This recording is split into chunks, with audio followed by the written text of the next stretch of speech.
투자에 대한 모든 걸 파헤쳐보는 시간입니다. 투자 프로파일러 미스터 한, MBN골드 한규수 매니저님과 함께합니다. 안녕하세요. 네, 안녕하십니까. 네, 오늘 한 주의 시작이 좋았습니다. 코스피가 3% 넘게 상승했고 네. 또 상승하는 종목의 수도 많더라고요. 많았어요.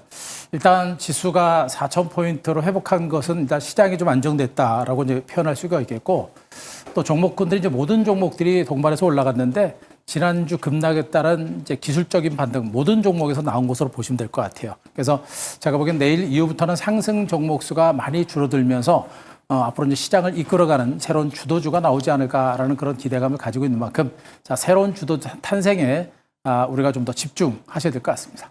네, 새로운 주도주가 기대된다라고 말씀을 해주셨는데요. 그렇다면 내일 시장의 단서 통해서 전략도 세워보도록 할게요. 내일장 단서는요. 바로 정부 정책 주도입니다. 네. 지난 직전 키워드가 다시 정부 정책이었거든요. 맞아요. 좀 적중을 하셨어요. 네. 정부 정책이 역시 시장의 이제 반등작을 이끌었고요. 또 이제 지난주 말씀드렸듯이 목요일 날은 이제 다시 정부 정책이라는 키워드였는데, 오늘은 정부 정책 주도입니다. 그러니까 정부 정책 관련주들이 당분간 시장을 이끌어가고 시장을 주도할 수 있는 가능성이 상당히 높아졌죠. 그동안 이제 반도체 종목들이 많이 올랐고, 그리고 이제 그에 따른 부담이 있으면서 앞으로 시장의 매기가 정부 정책 관련주로 옮겨갈 수 있는 가능성에 대비를 해서 그동안 뭐 증권주도 여러분께 꾸준하게 언급드렸고 또 은행주까지 말씀드렸는데, 자, 그들 종목군들의 반등이 이제 시작이 되고 있는 게 아닌가라는 기대감을 가져볼 수가 있겠고요. 언급드렸듯이 코스피 4,000포인트에 다시 안착했다는 얘기는 시장은 이제 안정권에 접어들었다는 얘기입니다. 많이 올라서 급락하지 않을까라는 우려감이 있었습니다만 다시 4,000포인트 위에 안착했기 때문에 시장은 당분간 안정권에 있기 때문에 무서워할 필요는 없겠다라는 점을 말씀드릴 수가 있겠고, 중요한 것은 이제 수급입니다. 외국인과 기관들의 수급이 다소 교차하는 모습이죠. 외국인들의 매수세가 약화되고 매물이 나오면서 그 매물들을 기관들이 잡아가면서 시장의 주도주가 바뀌려고 하는 그러한 조짐들이 나오고 있습니다. 외국인들이 강력하게 매수하면서 이끌었었던 반도체 종목들을 기관들이 새로운 자금을 가지고 많이 올랐기 때문에 공격적으로 매수하기 어렵겠죠. 그래서 시장의 수급이 바뀌면서 주도주가 바뀔 수 있는 가능성이 있다는 점도 일단 포커스를 맞추시기 바라고, 언급드렸듯이 이제 반도체 관련주 많이 올랐던 반도체라든가 전력기기라든가 조선주라든가 그동안 시장을 주도했었던 종목들이 상승 탄력이 떨어지고 그쪽으로 들어갔던 시장의 자금들이 그러한 정책주로 들어오면서 주도주가 바뀔 수 있는 그런 가능성이 상당히 높은 것으로 일단은 판단이 되고 있습니다. 정부 정책이라는 이 재료가 단발성이 아니고 중기적인 모멘텀이다라는 지면을 보고 여기다 자사주소가 의무화라고 하는 상법 개정까지 있는 걸 감안하게 되면 정부 정책은 단발에 그치지 않고 중기적인 모멘텀이 될 것이다라는 점도 포커스를 꼭 맞추고 보시기 바랍니다. 자, 오늘도 투자자별 매매 동향, 코스피 시장의 이제 투자자별 매매 동향 그래프를 잠깐 보겠는데요. 자, 현재 또 이제 코스피 시장의 최근 2개월 동안 기관과 외국인들의 수급 동입니다. 지금 검정색 라인이 금융 투자를 보고 있고요. 빨강색 라인은 외국인입니다. 외국인들이 그동안 시장의 상승장을 견했다가 지금 공격적으로 매도가 나오는 형태이기 때문에 전체적인 시장의 상승장이 힘들죠. 역시 반도체 중심의 상승세를 이끌었던 외국인들이 물량을 털었기 때문에 반도체 관련해서 반등이 좀 약화됐을 것이고요. 그 매물들을 금융 투자가 받아내고 있는 모습이고, 최근에 투신권과 일부 연기금까지 매수에 나서면서 기관들에 의한 새로운 종목들이 주도주로 등장할 수 있는 가능성이 그만큼 높아진 겁니다. 그래서 앞으로 장은 외국인보다는 기관 주대 장세가 될 것이고, 기관 주대 장세가 들어오다가 외국인까지 들어오게 되면 시세 분출은 좀 더 강화될 수 있기 때문에, 자, 코스피 시장의 새로운 주도 탄생에 포커스를 맞추고 시장을 보실 필요가 있겠다는 점을 또 한번 말씀드리겠습니다. 네, 기존에는 반도체 중심의 이 성장주에서 이제는 같이 정책주 쪽으로 주도주가 네. 교체될 수 있지 않을까, 이 가능성을 열어놓고 이따가 공략주도 확인해 보도록 하겠습니다. 매니저님의 포트폴리오 리뷰해보고 넘어갈 텐데요. 오늘 종목은 코오롱 티슈진입니다. 오늘 7% 강세 마감인데 네. 역시나 기대감은 여전하죠. 지난주 목요일 날 리뷰했던 종목 중에 하나가 이제 NH투자증권이었었죠. 네. 오늘 주가가 10% 급등을 했고, 전반에 금융주들의 반등이 좀 강화된 상태에서 이 코오롱 티슈진 같은 종목도 오늘 7% 이상의 강하게 반등이 나왔습니다. 이 종목은 일단 뭐 전반적인 시장에 어떤 뭐 수급이 이동한다라는 것보다는 호주에다가 TGC에 대한 특허 등록을 했다라는 그런 소식이 강세를 이끌어낸 것이고, 여기다 외국인들이 무려 29만 9천 주, 상당히 많은 규모의 주식을 사들이기 시작했습니다. 이 종목의 성장 가치를 보고 외국인들의 수급이 본격적으로 들어오기 시작한 게 아닌가라는 판단이겠고, 거기에 맞춰서 기관들도 들어올 수 있는 가능성이 있겠고요.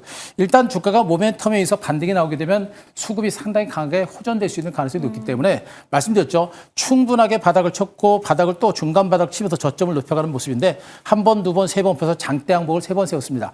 계속해서 속임수 패턴들을 이끌어내고 있는 것은 손바뀜 현상을 이끌어내는 것이죠. 개인 투자자의 물량을 털어내고 있는 이런 하나의 과정인 것으로 보시면 될 것 같고, 성장 가치가 너무나 큰 종목이기 때문에 주가가 언제 튈지 모른다. 그래서 우리는 발을 담가놓고 있는 전략이 가장 중요한 전략이다라고 말씀드렸었죠.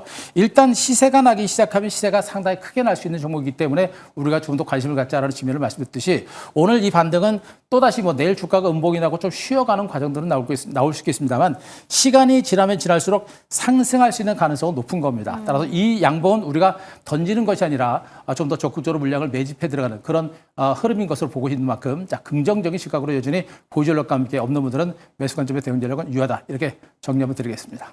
네, 언제 어디로 튈지 모르는 만큼 코오롱 티슈즈는 여전히 진입이 가능하다라고 이야기를 해주셨습니다. 그렇다면 내일 시장에서는 어떤 종목을 눈여겨봐야 할지 내일장 공략 종목도 확인해 보도록 하겠습니다. 첫 번째 공략 종목입니다. 삼성증권입니다. 네. 오늘 증권주들이 좋았잖아요. 그렇습니다.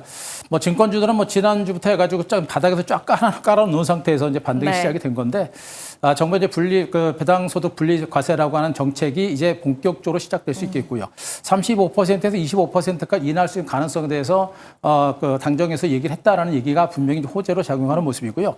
중요한 것은 이제 증권주 자체가 모멘텀 자체가 좋습니다.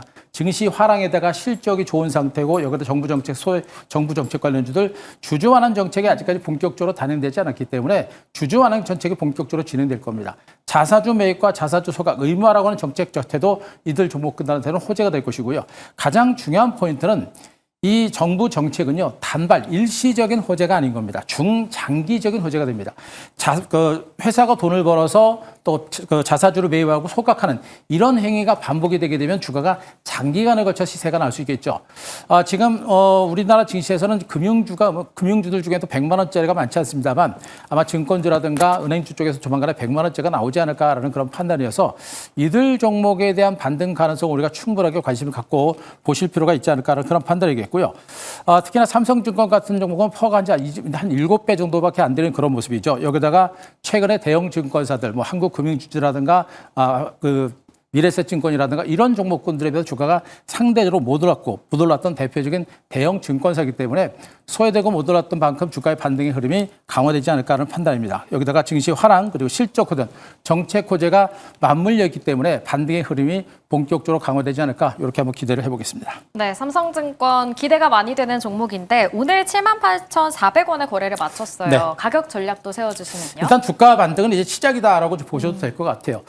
참 긴 시간 동안 이렇게 1차 상승 후에 너무나 긴 시간 동안 행보세가 나타났었죠. 갈 듯했다가 밀리고 갈 듯했다가 밀리고 또 가는 반등이 났다가 또 밀릴 수도 있겠습니다만, 지금 현재 시장의 자금이 반도체라든가 여타 종목들에서 빠져나와서 이런 종목으로 들어가게 되면 시세 분출이 좀 빠르게 나올 수 있는 가능성이 높습니다. 이번만큼은 반등이 본격화되지 않을까라는 그런 판단이기 때문에 현 구간 우리는 들고 가는 전략이 좋겠고요. 다만 오늘 장대 양봉이 세웠고, 이들 은행주들과 증권주들의 반등이 초반의 속도가 좀 늦다라는 걸 감안하게 되면 내일 약간 일시적으로 마이너스 건세가 나올 수 있습니다. 따라서 약간 시초가를 주셔 밀릴 때를 위한 저가 매수 필요하겠고요.